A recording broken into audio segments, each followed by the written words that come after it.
মদের আসরে বচসায় খুন, শ্যামনগরে মদ্যপ অবস্থায় তিনজনের ঝগড়া। আর এই বচসার জেরে প্রবীরের গলায় কোপ যুবকের, হাসপাতালে নিয়ে গেলে মৃত বলে ঘোষণা।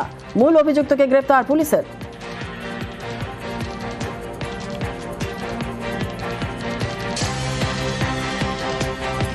আশেপাশে লোক চিলেমিলি করেছে, আমাদের বললো ওখানে একটা লোক পড়ে আছে, গোড়ার দিয়ে রক্ত বেরোচ্ছে।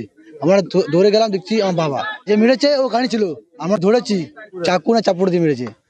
ক্যাব ইনজুরি আছে এরকম খবর পেয়েছি। অ্যাকিউজকেও আমরা ধরেছি, একদম প্রিলিমিনারি স্টেজে আছে। অ্যাকিউজকেও যেহেতু ধরে ফেলেছি, বাদ বাকি ঘটনাগুলো আমরা রিকনস্ট্রাকশন পরবর্তীকালে যখন করব এবং কেন কি কারণে স্ট্যাব করেছে এগুলো পরবর্তীকালে আপনাদেরকে ডিটেল জানিয়ে দেবো। শুনেছি যে ছুরি চালিয়েছে।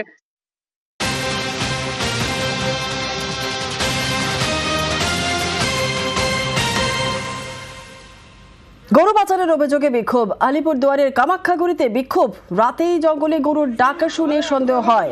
আরো বিস্তারিত জানাবে রাজকুমার, রয়েছে আমাদের সঙ্গে। রাজকুমার, একদমই জুড়ে না। দেখো, এই যে অসম এবং বাংলা এই পথে কিন্তু গরু পাচারের অভিযোগ দীর্ঘদিন থেকে মানুষজন অভিযোগ করছিল যে এই পথে কিন্তু গরু মোষ পাচার হয়, এবং গতকাল রাতেও কিন্তু এইরকম অভিযোগের ভিত্তিতেই কিন্তু লরি আটক করা হয় এবং লরি খুঁজে পাওয়া যায়। তারপরে দেখা যায় যে লরি ভর্তি গরু রয়েছে। স্থানীয় মানুষজন ক্ষুব্ধ হন এবং ক্ষোভ প্রকাশ করেন, বিক্ষোভ প্রকাশ করেন। যদিও এই ঘটনাস্থলে পরে পুলিশ পৌঁছায় এবং পুলিশ পৌঁছে কিন্তু ইতিমধ্যেই এই ঘটনার তদন্ত শুরু করেছে পুলিশ। এই গরুগুলো বৈধ না অবৈধভাবে নিয়ে যাওয়া হচ্ছে তা খতিয়ে দেখা হচ্ছে। ধন্যবাদ। বাংলা ভাষায় কথা বলি, এইখানে টোল গেটে 1000 লোক